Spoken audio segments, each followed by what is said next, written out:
Let's roll. This is SportsRage. I am Gabriel Morency. The pimps, the players, the hustlers, the people, the bustlers, and everybody else in between. The Thursday night throwdown has begun, and we have a lot of stuff to throw down. The conference tournaments continue, and so does the chaos. There's been a ton of upsets. The Duke Blue Devils get bounced by NC State, and let's remember that these conference tournaments really don't mean anything unless you're trying to crash the party and you're on the bubble. But with that being stated, the underdogs have been barking all day and all night long. We've got a plethora of games still going off the board this evening, and we look to get on track tonight, West Coast style. We're breaking it down. Drew Martin's going to step up and in a couple of minutes' time. Mr. SEC, we're about the SEC tonight because we got Georgia and Florida going off the board. New Mexico State and Boise State are up next in Vegas, but we've got a game going on right now. There was craziness in Vegas earlier. UNLV and San Diego State, an epic game. Full slate of hockey tonight. Some heavyweight matchups. NBA basketball. We got the New York Knicks and the Portland Trailblazers going off the board in a couple of minutes. The Knicks are laying 12.5 points right now. I get it. I know that OG Anunoby is back, and I know the Portland Trailblazers are terrible. But with that being stated, they have been covering numbers.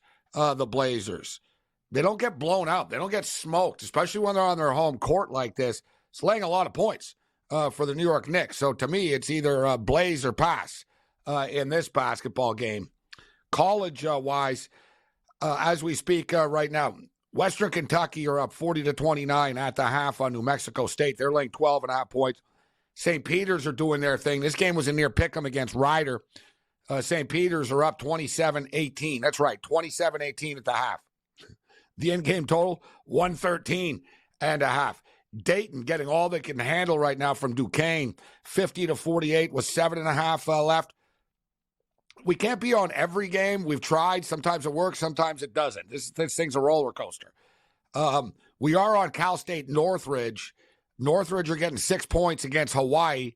They were up basically for most of the first half, but Hawaii went on a run. Now it's 36-30 at the half for Hawaii. And they're currently laying 8.5 points right now at the break. Shout out to everybody joining us on Sirius XM Channel 159. Seattle is drilling Cal Baptist. Here's another surprise. Colorado State. Not shocking, but somewhat. Nevertheless, Nevada had been playing great basketball. Some people thought Nevada were a dark horse and sleeper to win the Mountain West tournament. Nevada are up against it right now. Colorado State getting it done. 35-25 late in the first half. In-game total is 138.5, and I'm sort of going through the board here. This is sort of the first, that's the first number that jumps off the screen at me here, in which there's still 2 minutes left in the first half. Nevada can score. They're down by 10. We're already at 60 right now. This isn't a big ask to get to 139. It just moved to 140. I think they're listening. I think the computer and the odds makers like, yeah, he's right. Move it to 140.5. So it just went up to 140.5. Indiana and Penn State in action. The Hoosiers are up 32-27. Tell you what, too. I found it interesting. They were like, Michigan State and Indiana played against each other.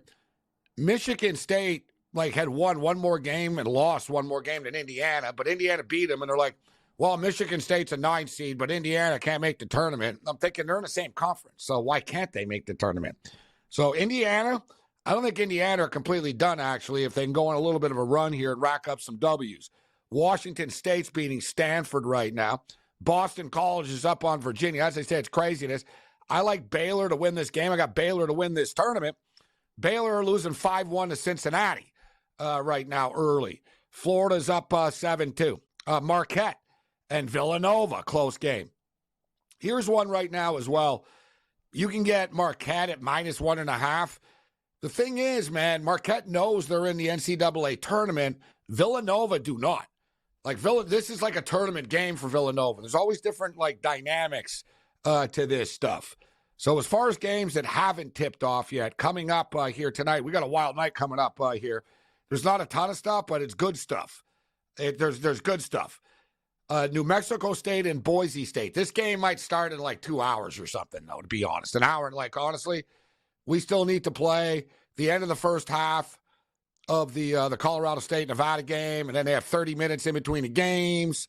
So New Mexico State and Boise, I would expect this thing to tip off kind of late here. But nevertheless, Boise are 1-point favorites right now. New Mexico are another one of these teams on the bubble. And quite frankly, a lot of these bubble teams have been playing pretty well. All right, like knowing that, yeah, we need to win this game. A lot of the times it's happened where they did win the game. I still like Boise. Boise are 1-point favorites in this game. Stephen F. Austin and UT Arlington in action. I like Arlington in this one. They're laying 3 points. Moneyline is minus 155. Riverside, smoking hot. One of the hottest teams in the country right now. Riverside. Now, what are they up to? 10-2 straight up now? No, 10-2 ATS in their last 12 games. Got it done again last night. One thing that we see with this conference tournament action, though, is you get caught up in it, right? You're like, oh, my God, this team, and they're 9-2 against the spread in their last 11. And, you know, oh, I took them last night and they won. It's easy when you're betting these tournaments, you sort of like you can get attached to a team. But in reality, it catches up to these teams playing every day. Oh, they're young, it does. You know, a team hasn't won like four games in 4 days since like Clemson in like 1921 or something like that. Like it was since before the NCAA tournament existed. Like it just, it doesn't happen. So Drew Martin steps up and in. We got Derek Dimes in the house tonight. Derek Dimes defeating the book. Derek Dimes kicks it with us. The Ranger Redhead Cam Stewart. We'll get to the Players' Championship. We've got Big Card Julio. We'll see who Julio's laying it down on in the late night hours. Brent Beard joins me. We're on the verge. They're on the verge of doing a new college football playoff. But whatever. It's getting so freaking stupid now. Right? We had 4 teams. Now, for the next 2 years, there's going to be 12 teams. But the next 2 years is the last 2 years of their television deal. So, of course, they want to get more somehow. So they're adding more. There's going to be 14 teams in the playoff. Yet, this is how greedy they are. They basically are all excited that they've come to an agreement for a 14-team college football playoff. Yet they haven't come up with the format. So they've literally just spent the last month dividing up the money. And then they're going to cry about the NIL. Like really? The NIL is the least of college sports problems right now. But the Big Ten and the SEC have basically strong-armed and taken over college football. They're going to get 58% of all the money. And all the other conferences can split it up amongst yourselves. And basically it was a take it or leave it deal. It was basically, listen, you either accept this deal or we're just going to steal your teams anyway. So it's up to you. It's like silver or lead, cartel style. A lot of games to get to tonight. We'll hit the National Hockey League as well. Kraken and Caps in action. The Thursday night throwdown is in action. This is Sports Rage. Bring it.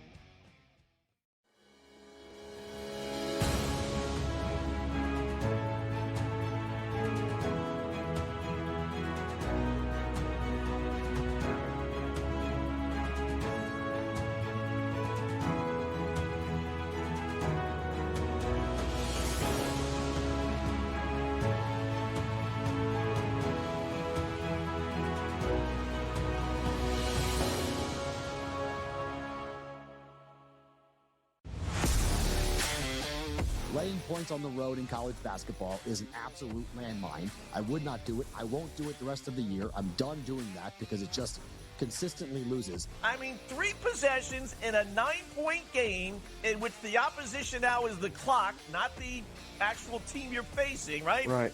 And these guys are taking up shots. I mean, it's just like, that's why it's the NBA. In-game live, prime time, only on SportsGrid. Betting in-game, there's a big difference, right? Like the computer changes the number so often. Like I tried to get this in right now, but in reality, as I saw plus 165 in the arena, they're hitting the shot. And I'm getting this like a couple of seconds late. And even the sports book, like technology can only travel so fast. Sports Rage Late Night, only on SportsGrid. How about this? Nikola Jokic, heavy favorite here at a -170 price, followed by SGA at +250, and Luka Doncic at a 7-1 price. It would require a whole lot from Luka to 15 of the next 20 games he has to have triple doubles, something absurd. And it really just comes down to Jokic being amazing, doing everything he's doing. I hate to say it, but he's probably had this locked up the second Embiid was announced out. The Early Line, only on SportsGrid. Anyone that's been to a sporting event, the atmosphere before a game, I think Game Time Decisions has that same exact atmosphere. This is our arena.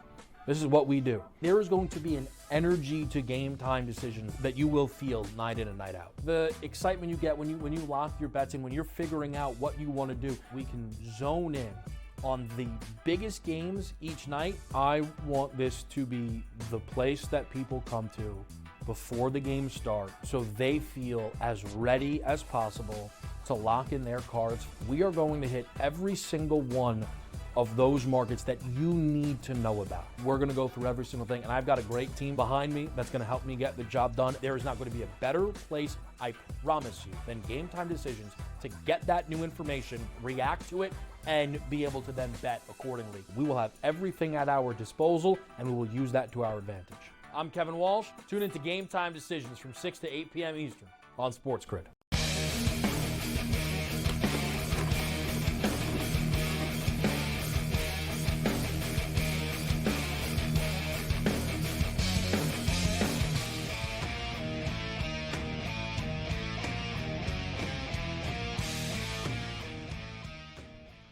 This is Sports Rage. I am Gabriel Morency. So we've got a full house on the program tonight. As I stated, we got a little bit of something for everybody. Just for the record, there's one NHL game left. It hasn't started yet because Jordan Eberle is being celebrated for his 1,000th NHL game. Played 1,000 games in the National Hockey League. Hell of an accomplishment.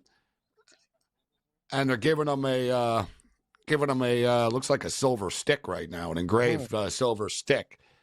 This is actually the first time, and Cam Stewart's in the house, this is the first time, Cam, that the Kraken have ever had to, honor anything. It's a great point. You know what I mean? They're doing it well. It's like he's being retired. They got the jersey out. The kids are on the ice.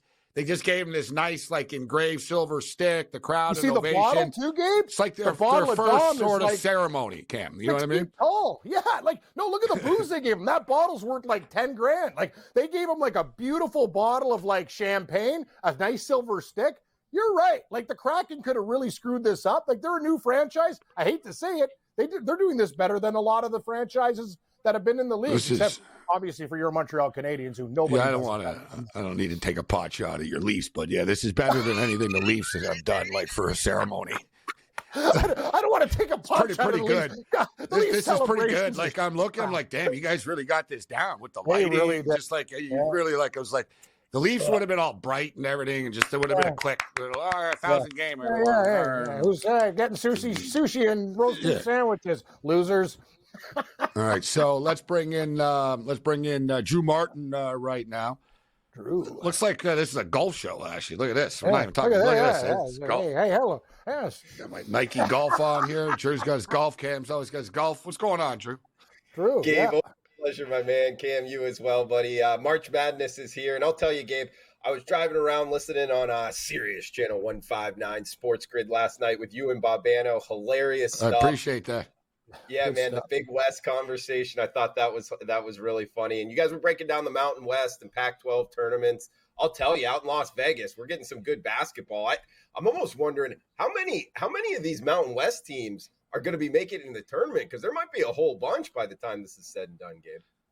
Yeah, they're kind of eliminated. I don't know. It's fascinating to see how the committee's going to judge this. I look forward to your take. I want to ask you something about that, actually, but I've been watching all these Mountain West games. Dude, it's underdog. And tonight, it's the next one here with this one with Colorado State and Nevada is a great example of which Colorado State are up a 10 spot right now.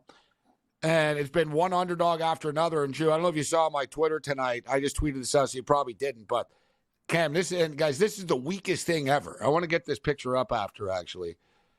So the Duke Blue Devils lost NC State tonight. They shut down the comment section on their Twitter page. It's like, what are you, a 12-year-old kid? That, what is you know this, what I mean? communist China? Like, what are these guys doing? Like, you can't have an opinion? Wow. No, but you can't, like, you're that thin-skinned, Duke, that you lose and you don't want people trolling you online, so you block the comment section on your Twitter. That's unreal. And coming off of like a couple of days ago when Tripowski, I know it's Philip, but I'm going to call him Tripowski now, the kid on Duke blatantly tried to trip the guy at North Carolina. Like, it was just blatant. And, you know, we've seen this one before with Ted Cruz Jr. there, Grayson Allen, whatever the hell his name is. And him and, yeah. Ted Cruz, God, that guy. He really does look like Ted Cruz. It's amazing. He's such a creep, that guy, Ted Cruz. I swear to God, like, you know, like he's talking about how hot Scarlett Johansson is the other day. It's like, dude, like, aren't you like a politician that's married? You're like a creepy old man. Like, imagine like Scarlett Johansson. Like, I just get like a shiver down. Ugh. But you know, like he's hanging. It's true. I'd just be like, oh God, Ted Cruz. Like, Ted Cruz. You know, like, oh, he's thinking about him, thinking about me being hot. Like, just really. But yeah, so Ted Cruz has met with Nick Saban this week about what's wrong with college sports, and of course he had to bring in the Cavender twins, Drew, because of course, right. The two girls have made the most money doing nothing, right? No, everything is wrong with college sports, but any chance for Cruz. Cam, to cruise around hot girls, he's in. Yes. So that's the whole moral of my story there. That's how this started. It was sports related, going back to Nick Saban. But, man, so yeah, Duke loses. We saw last night, man, DePaul nearly beat Villanova. There's all kinds of these upsets, guys. Like one after another. It really is crazy right now, Drew, on the college basketball hardwood, and it's hard not to look at underdogs in these games. Sure, Gabe, I'm with you. And to tell you the truth, what about tonight? You know, the nightcap in Las Vegas, in T-Mobile, the Utah Utes, you know, a team where I don't think they're like on the bubble in terms of first four out, but this is a team in the Pac-12. If they rattle off a couple wins, they might find themselves, you know, playing good defense there. And, you know, we're going to have a lot of Utah fans in the building catching +4. I know Colorado's put together a good season themselves, but I'm with you. These underdogs have been barking, and I think we got one tonight in the Conference of Champions with the Utes. You read my mind. It's up to 4.5 right now. Colorado is a big trendy pick tonight. Oh, Colorado this, Colorado that. It's like, you know, they're not really that much better than Utah are. And as you stated, Colorado's in. Utah is sort of, they weren't the first four out. They were on that next four line, but they're not that far off, actually. Like, the Utes win this one, the committee starts to pay attention, and if they can rattle off one more. But I think they're a live dog as well here at 4.5. And well, I don't know, what are you doing with the game, Cam? Utah and Colorado. I understand why people like Colorado. Colorado technically are the better team coming into this, but this is a big trap, I think. This game comes down to the wire. Utah +4.5 in this one. I think the underdog is the play.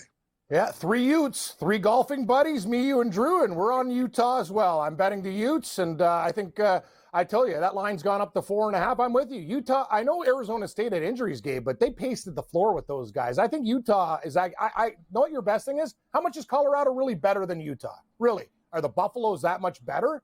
And Utah has a lot to play for. You give me the damn points with the Utes in that game. There's some good games tonight. That Boise State, that New Mexico game is a straight pick now. But, wow, great stuff.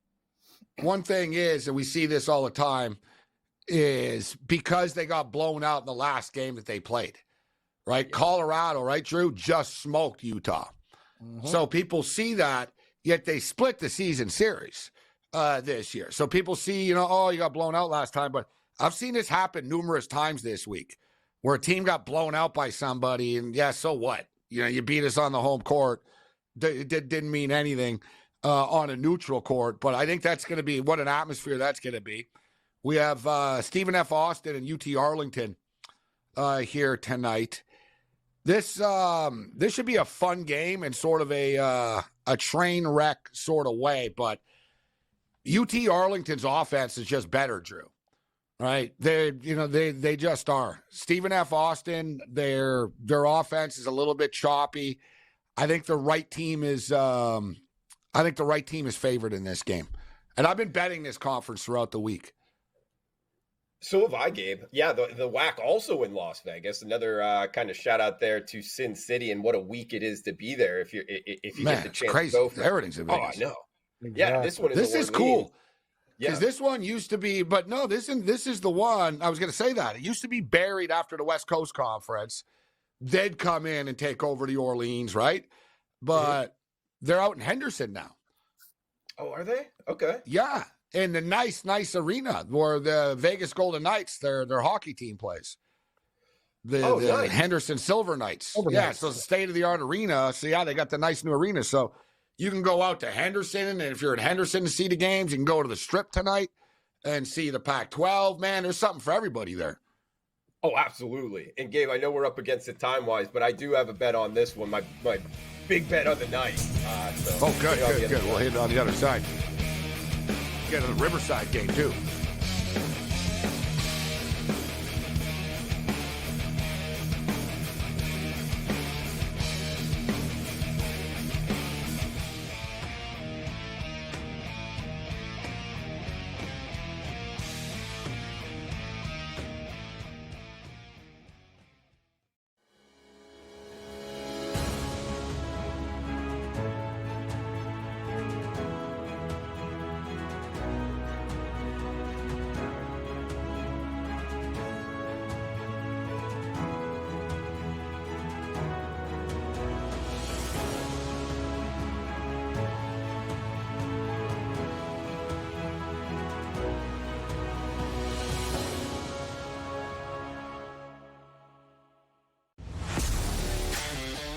Laying points on the road in college basketball is an absolute landmine. I would not do it. I won't do it the rest of the year. I'm done doing that because it just consistently loses. I mean, 3 possessions in a 9-point game in which the opposition now is the clock, not the actual team you're facing, right? Right. And these guys are taking up shots. I mean, it's just like, that's why it's the NBA. In-game live, prime time, only on SportsGrid. Betting in game, there's a big difference, right? Like the computer changes the number so often. Like I tried to get this in right now, but in reality, as I saw plus 165 in the arena, they're hitting the shot, and I'm getting this like a couple of seconds late. And even the sports book, like technology can only like travel so fast. SportsRage late night, only on SportsGrid. How about this? Nikola Jokic as the favorite here to minus 170 price, followed by SGA at plus 250, and Luka Doncic at a 7-1 price. It would require a whole lot from Luka to like 15 of the next 20 games he has to have triple doubles, like something absurd. And it really just comes down to Jokic being amazing, doing everything he's doing. Like, I hate to say it, but he's probably had this locked up the second Embiid was announced out. The early line, only on SportsGrid. Anyone that's been to a sporting event, the atmosphere before a game, I think Game Time Decisions has that same exact atmosphere. This is our arena. This is what we do. There is going to be an energy to Game Time Decisions that you will feel night in and night out. The excitement you get when you lock your bets in, when you're figuring out what you want to do, we can zone in on the biggest games each night. I want this to be the place that people come to before the games start so they feel as ready as possible to lock in their cards. We are going to hit every single one of those markets that you need to know about. We're going to go through every single thing, and I've got a great team behind me that's going to help me get the job done. There is not going to be a better place, I promise you, than Game Time Decisions to get that new information, react to it, and be able to then bet accordingly. We will have everything at our disposal, and we will use that to our advantage. I'm Kevin Walsh. Tune into Game Time Decisions from 6 to 8 p.m. Eastern on SportsGrid.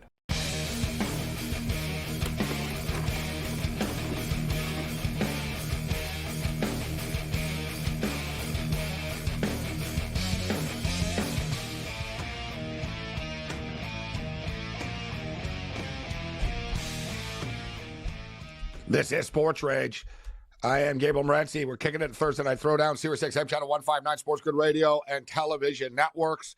The Purge, LA style, continues in Los Angeles with the Chargers. And we've got breaking news. The Chargers have just traded Keenan Allen to the Chicago Bears for a 4th-round draft pick. And wasn't it just like 2 days ago that they were saying, no, we're going to keep Keenan Allen? That was the word. People were like, they're going to keep Keenan Allen after letting Mike Williams go. But I told everybody at the time when Harbaugh came in, people were like, oh, I can't wait to see Harbaugh with the Chargers. So, yeah, it won't be the Chargers that you know with Harbaugh. Like, he's not going to come in. He's going to get rid of everybody, right? Everybody must go. I know they just redid the deal with Khalil Mack. So that's one guy that probably won't be on the way out. I know they're looking to get rid of Bosa as well. But if you're the Chicago Bears, intriguing stuff. You wanted Saquon Barkley. Barkley went to the Eagles. You turn around, you bring in DeAndre Swift. Now you bring in Keenan Allen, who is a very good wide receiver. But I'll throw it to you first, Drew, on this. I'll just say this out loud.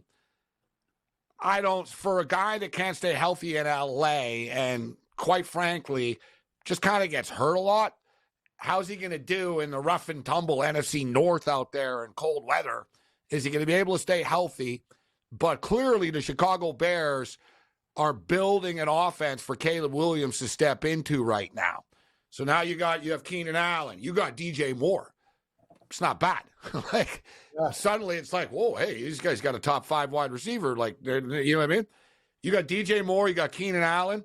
Komet's a nice tight end cam that they have.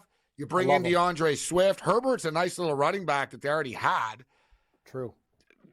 I like what the Bears are doing here, Drew. What's your take? I like it. Keenan Allen, talent-wise, he's up there. I mean, I guess he is getting up there as well in age. You bring up a good point, Gabe, in terms of, can he stay healthy for the course of the season there in the NFC North, South Side? I like the rough and tumble, what you said there with Soldier Field. I think you're onto something in terms of, drafting a young quarterback. I don't know, though. Is this going to work right out the gate? I always have my questions with young quarterbacks in the NFL, and I don't know that just 2 good wide receivers fixes it, Gabe. So I still the offensive line as well. But that's my point too, guys, because they have the 9th pick in the draft as well.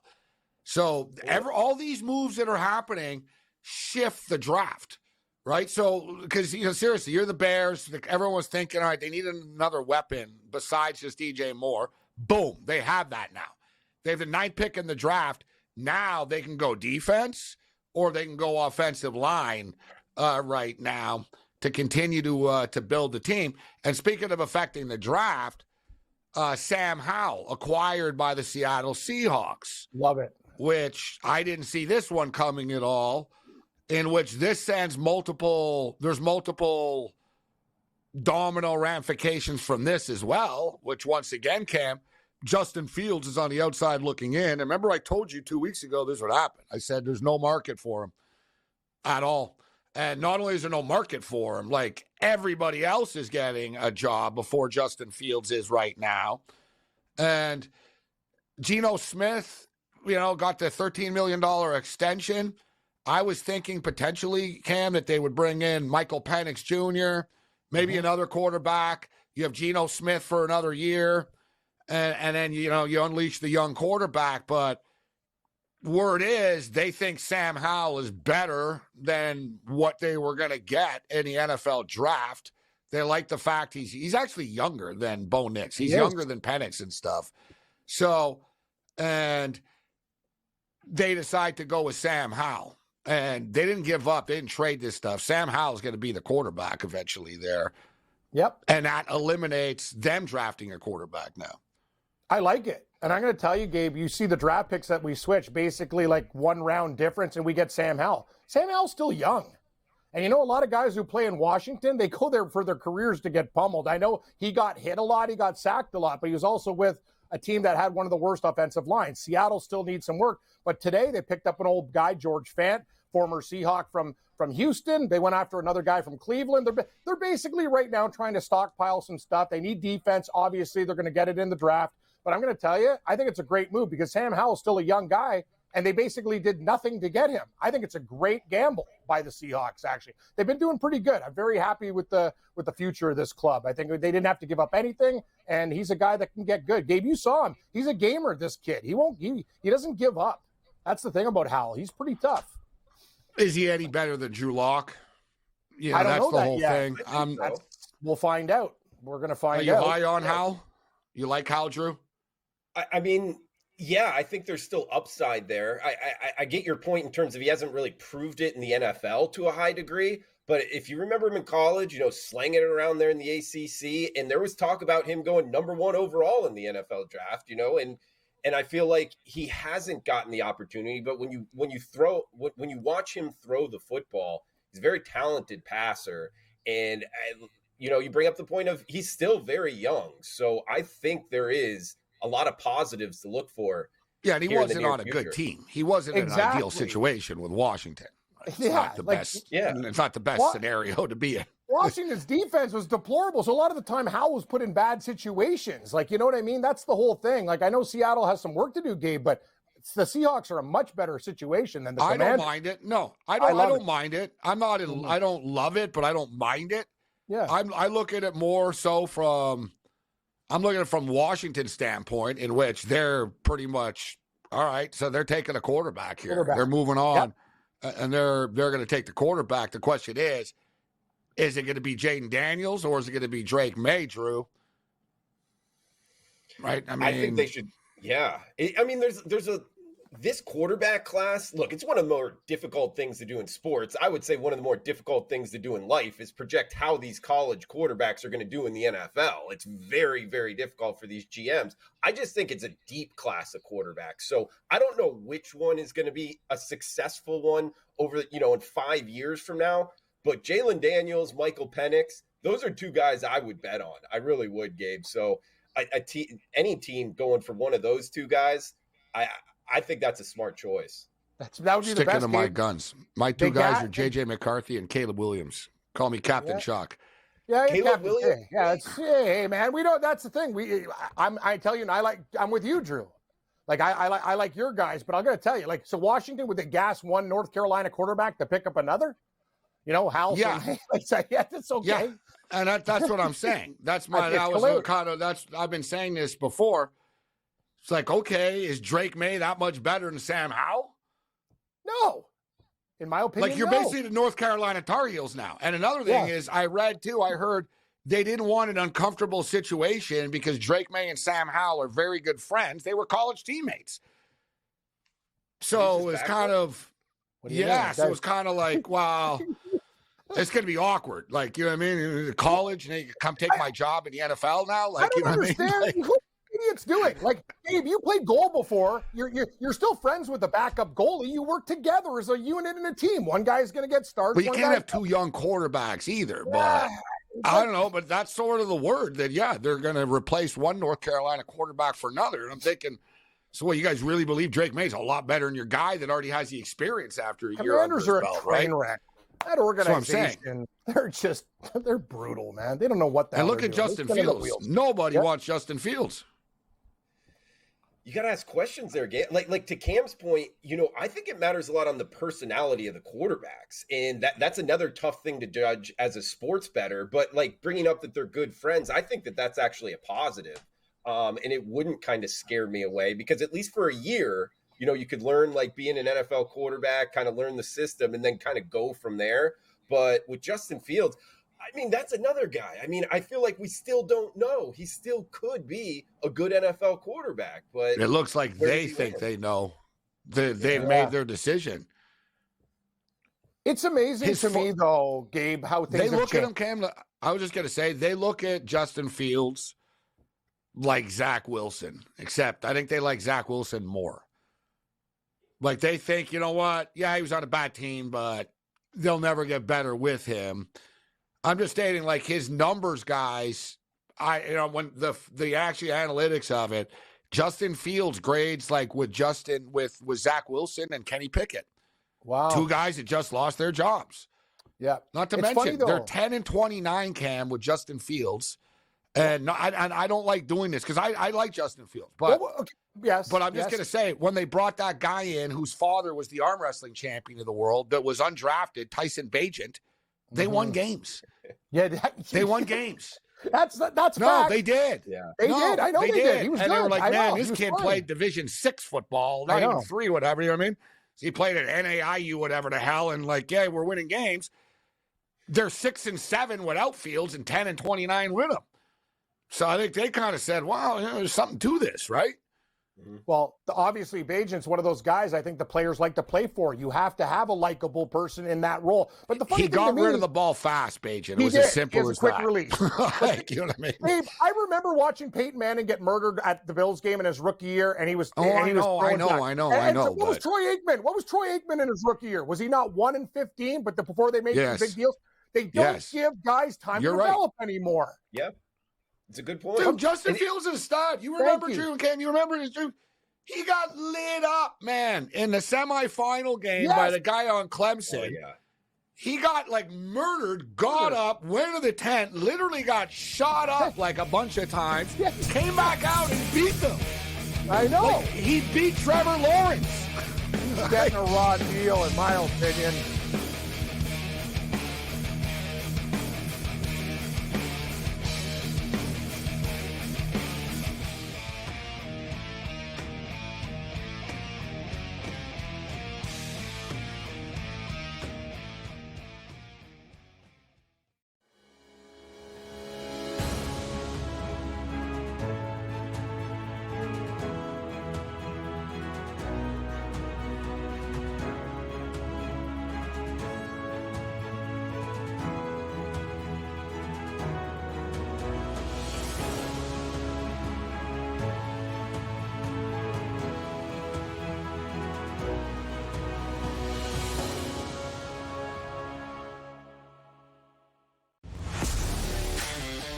Laying points on the road in college basketball is an absolute landmine. I would not do it. I won't do it the rest of the year. I'm done doing that because it just consistently loses. I mean, 3 possessions in a 9-point game in which the opposition now is the clock, not the actual team you're facing, right? Right.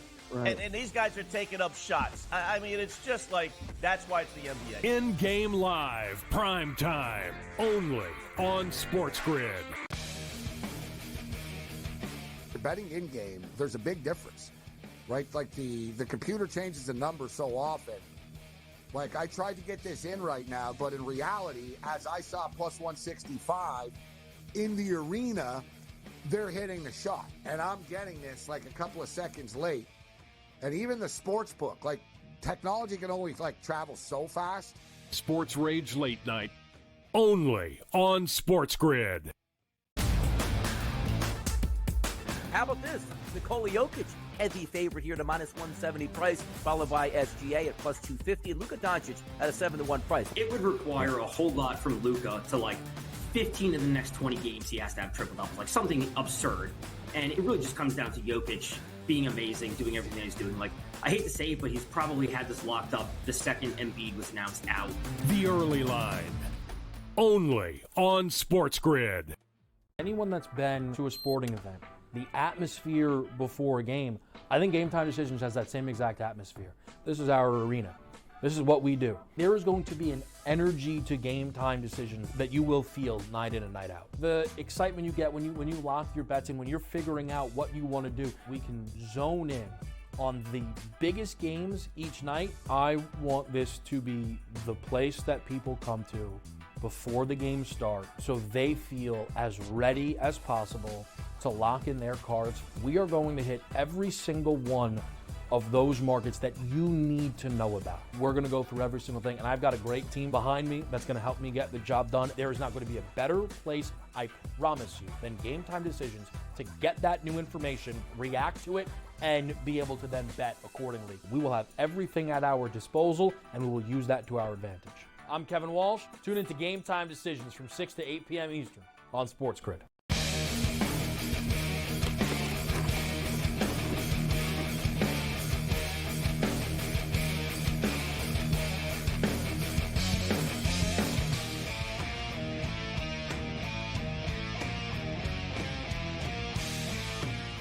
This is SportsRage. I'm Morency. Still scoreless between the Capitals and Kraken this evening in the National Hockey League. Checking in on the college hardwood right now. We're on the Matadors +6 against Hawaii. It's 57-54 right now. The Warriors are leading by 3. Seattle are pasting Cal Baptist. Western Kentucky are leading 66-56 on New Mexico. Indiana and Penn State 45-44 right now with 9 minutes left. We got a close one there. St. Peter's up 38-29. The in-game total down to 100 right now. Washington State is up by 14 on Stanford. I'll tell you what, this is interesting, guys. Temple, Drew, Temple were under investigation. They still are. Right? Like the gaming commissions and the Integrity Association flagged Temple for a couple of games, and there's been a lot of suspicious activity around Temple. Yet ever since that's happened, they keep on covering. And not only that, they keep on winning. It's funny, like and everyone kind of knew too. It's like everyone was kidding on Twitter before their first game when everyone found out they're under investigation. It's like, is there ever a time that you need to step up? Is like, listen, the FBI are looking at us like for rolling over here. Like, we better show them, man. Like, I don't know if it works though. This just makes it worse. You should have just gotten killed again and said, listen, we just suck. No, you know what I mean? Now you're playing well. Good. Now I'd be like, look, now suddenly what a coincidence. Now they're playing well. How's that funny? Like, how's that work? They're losing by 42 every night. Now suddenly the game's tied against SMU as 12-point underdogs. They were playing UTSA. Like, I'm like a cop. I'd be like, no. Yeah. I'm like someone, if I was a cop and someone's not jaywalking, I'd be like, why are you not jaywalking? What are you hiding? Like, you know what I mean? You got to double outthink them and stuff. It's like, oh, yeah, you guys think by playing well, you're going to put me off the scent. Now I just realized you really were throwing games before. Allegedly. They're a bet on team. Temple's a bet on team. That's all I know. And at the end, they're getting things done. They even said back at the end, bricking free throws and stuff against UTSA. They couldn't play a better last couple of minutes. Everything was clean. Temple, you said it, man. After the investigation, I'm like, we got to bet on these guys. They're gonna make us some money. Colorado State, man, these guys are up 10 on Nevada right now. Wow. 14 minutes left in that game. Baylor and Cincinnati are tied at 24. Villanova's up 29-28 on Marquette. Georgia, 27-24 on Florida. The SEC, Drew. What do you think of that one? There's another live dog with the Georgia Bulldogs here. Yeah, I mean, a good rivalry, Georgia-Florida, a good game here. The nightcap in the SEC tournament game. I actually got a small piece of this over, so I need them to get up and start scoring a little bit, man. But 155, I don't know if they're on pace to make it, but that's what I'm sweating. 152.5 in-game number. Okay, so listen, you said, well, I think we got to backtrack. You said, I got some plays here. So there's 4 games left on the board, technically. There's in-game stuff, but New Mexico State, Boise State. So I got Boise State to win the Mountain West tournament. For what it's worth, I also had Liberty to win, and they freaking lost tonight. So Liberty got eliminated. But I think Boise State are going to win this game. New Mexico are desperate as hell, guys. Drew, what's your pick here? You're going with Boise or New Mexico? I don't love this one, but Boise -1, which we're seeing right now, they've taken money throughout the day. Pick them at some shops. I think Boise's the more talented team, but you do bring up the point. The Lobos, they have a lot to play for, and it looks like so far in March Madness in the conference tournament, that does have weight, Gabe. These teams that need to win. I said it earlier. Yeah. The Power 5 teams that are on the bubble have played well this week, bro. Really well. Yes. So that's something with New Mexico to watch here. How many teams is the Mountain West going to get in? It might be the Lobos as well. So that's what's keeping me off of betting the Broncos. Cam, Boise or Sheriff Lobo? Oh, yeah. Sheriff Lobo's a friend of the program, Morency, but I'm with the Boise State Broncos tonight. Our three, this is the play. I like the way this team has played. They're tough. They're gritty, well coached. I'm on Boise State, man. This team, I think, is very, very, very underrated. I think they're good. I'm taking it. You know what? New Mexico, Gabe, good team. You guys said it, but I'm going to tell you, that line has flipped all day, too. Went 1.5, and then back they were dogs, and now pick them. A lot of weird, crazy money movement there. But I'm on the Broncos, baby. Let's get it done, Morency. We're on the same side. 3 things about this game for just 3 quick keys that I'll bring up. New Mexico are such a home dominant team at the Pit. Number 2, Boise State are actually a good road team. And on a neutral court, these are essentially, you're not at home. Number 3, too, Boise are just they're physically tougher and they're better rebounding team, better free throw. Like ultimately, Boise just sort of wear you out. So I think Boise do get it done. Drew, Stephen F. Austin and UT Arlington, we brought this one up and you got excited about it. I've been betting this conference throughout the week. I'm going to go with Arlington in this one. UT Arlington. I trust their offense more than Stephen F. Austin. What's your take on this one? Sure, no disagreement, laying the field goal there in Las Vegas. But Gabe, I'm actually on the total in this one, 141.5. It's something I've been riding. You mentioned betting the WAC conference. I've been betting Stephen F. Austin to the under. They had an injury about 2 weeks ago, and they're a team that kind of translates, if you go look at their metrics, like a very up-tempo team. However, they've changed their offensive philosophy. They're concentrating more on defense when you watch them play. They're actually playing better defense as well. And sure enough, they've gone 7 of their last 9 to the under. And UT Arlington playing a lot better defense. Their last game, a big improvement on the defensive side. They played 3 straight unders, Gabe. So I like this one, 141.5, kind of conference tournament, atmosphere, get back on defense. I really like this under tonight in the WAC. And Drew, it was correct. We were both sort of right. It's confusing with so many tournaments going on, but there's games going on at the same time in Vegas at 3 different venues tonight. So as far as the venue, Stephen F. Austin and UT Arlington at the Orleans. And that would actually be fun because it won't be packed. You can sit courtside. The players can hear you and the coaches can hear you and your desperation with your bet during the games. Hang out at the Orleans after. That would be a good time. UC Riverside and Long Beach, they're the ones that are playing in the nice new arena, the Big West. So good for that. The Big West gets the nice. You get good names like Banana Slugs and the Highlanders and stuff, 49ers, Long Beach. And you get the nice new arena. So, and then we got Utah and Colorado over at T-Mobile. So Vegas, the place to be tonight. That's amazing, man. They got 3 games at once in Vegas tonight at 3 different venues. So UC Riverside and Long Beach, Drew. Bro, Riverside have been one of the hottest teams, ATS, in college basketball, 10 of the last 12 now. Sure. I think you need to ride that trend. It's something that I really like to do come the month of March, Gabe, is kind of ride these teams playing better basketball, their best basketball this time of year, and catching, 3? It was 4. So money coming in 3.5 here. now. Yeah, so 3 in that hook. I kind of like the dog here. Maybe sprinkle a little bit on the money line with Riverside playing their best basketball come March. Riverside have been shooting the ball well, and it's been continuing for them. Right. One interesting stat. Listen, Long Beach aren't a great defensive team. They allow other teams to shoot 44%, which is pretty high. So we'll see if Riverside can keep it going. They've been hitting their threes over the last week and a half or so, the last 2 weeks. But I think they're a live dog here tonight. I'm pulling the trigger. I've been betting a lot of Riverside games, as everybody knows that's been tuning in. Cam, are you betting this? Are you taking Riverside as well? Riverside +3.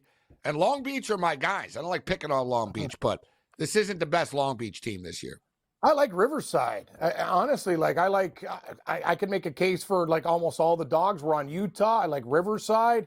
Boise's a pick, but no, I think Riverside's the play. You're right, Morency. They've been playing good basketball. Long Beach State, they're a beatable club. And I'll take the 3 with Riverside. Maybe a little sprinkle on the money line at +135 as well. Guess we're reading each other's mail. We're on the same stuff tonight. We're going to, win as a team or our ship's going to be sunk. Riverside and Long Beach should get over the 150. And then the nightcap tonight, we've got Utah and Colorado. Big-time game. It's the last ever Pac-12 conference tournament in Las Vegas. Colorado are up to 4.5 right now, and this just sort of has trap kind of written all over it. I can see this one coming down to the final minutes, Drew. I'm going to pull the trigger. Utah +4.5. I'm with you. I think the Utes are the side. I also left out Long Beach State, 5 straight losses coming in. So that's another thing.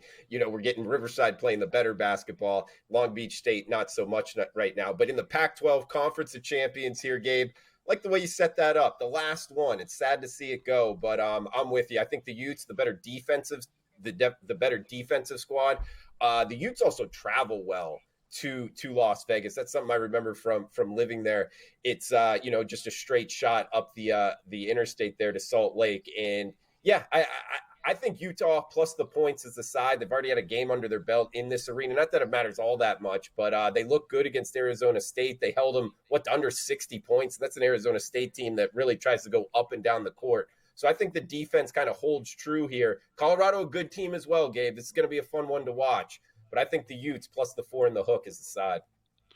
Looking ahead to tomorrow, we've already got numbers for a couple of games. Tennessee are laying 10.5 to Mississippi State, Drew. Keep it in the SEC for you.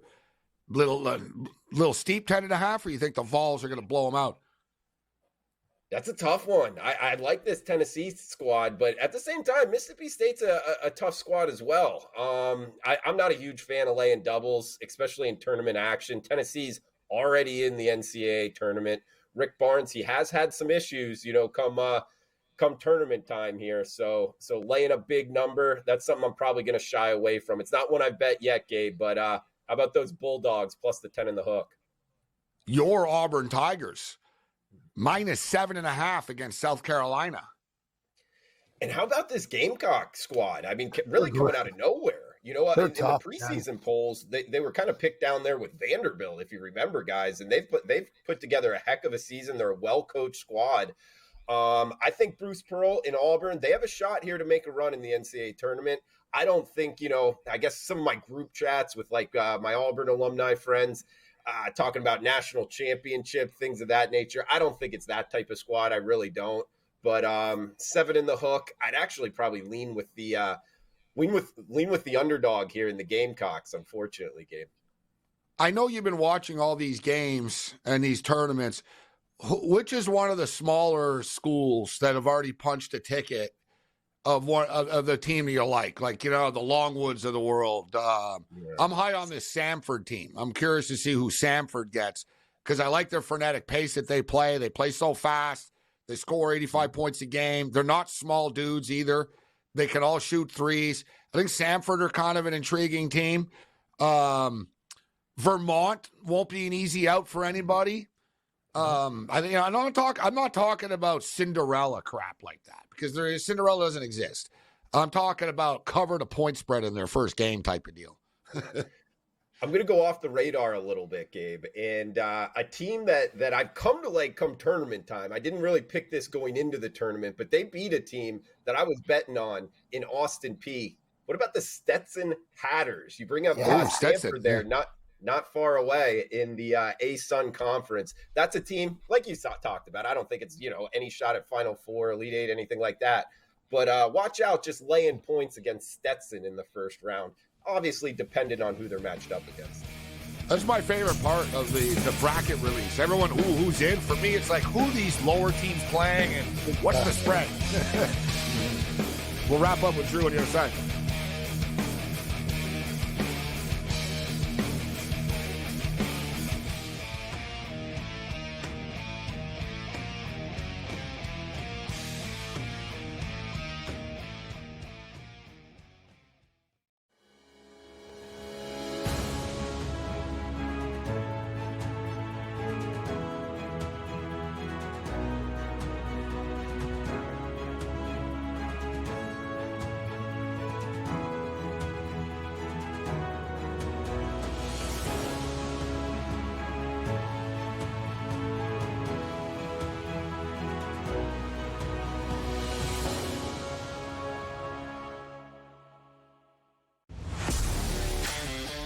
Laying points on the road in college basketball is an absolute landmine. I would not do it. I won't do it the rest of the year. I'm done doing that because it just consistently loses. I mean, 3 possessions in a 9-point game in which the opposition now is the clock, not the actual team you're facing, right? Right. And these guys are taking up shots. I mean, it's just like, that's why it's the NBA. In-game live, prime time, only on SportsGrid. Betting in-game, there's a big difference, right? Like the computer changes the number so often. Like, I tried to get this in right now, but in reality, as I saw plus 165 in the arena, they're hitting the shot. And I'm getting this like a couple of seconds late. And even the sports book, like, technology can only like travel so fast.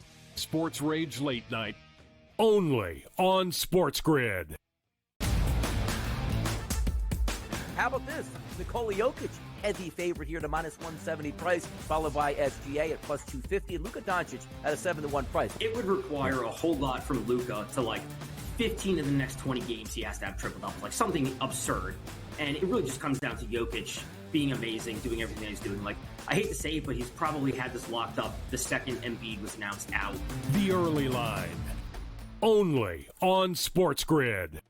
Anyone that's been to a sporting event, the atmosphere before a game, I think Game Time Decisions has that same exact atmosphere. This is our arena.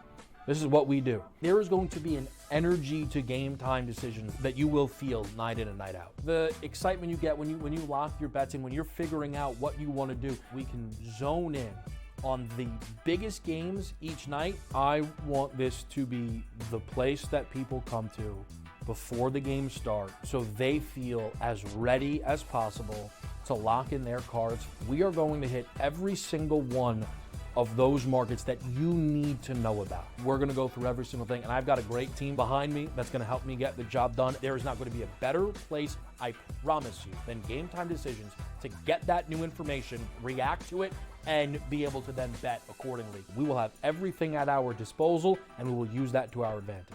I'm Kevin Walsh. Tune into Game Time Decisions from 6 to 8 p.m. Eastern on SportsGrid.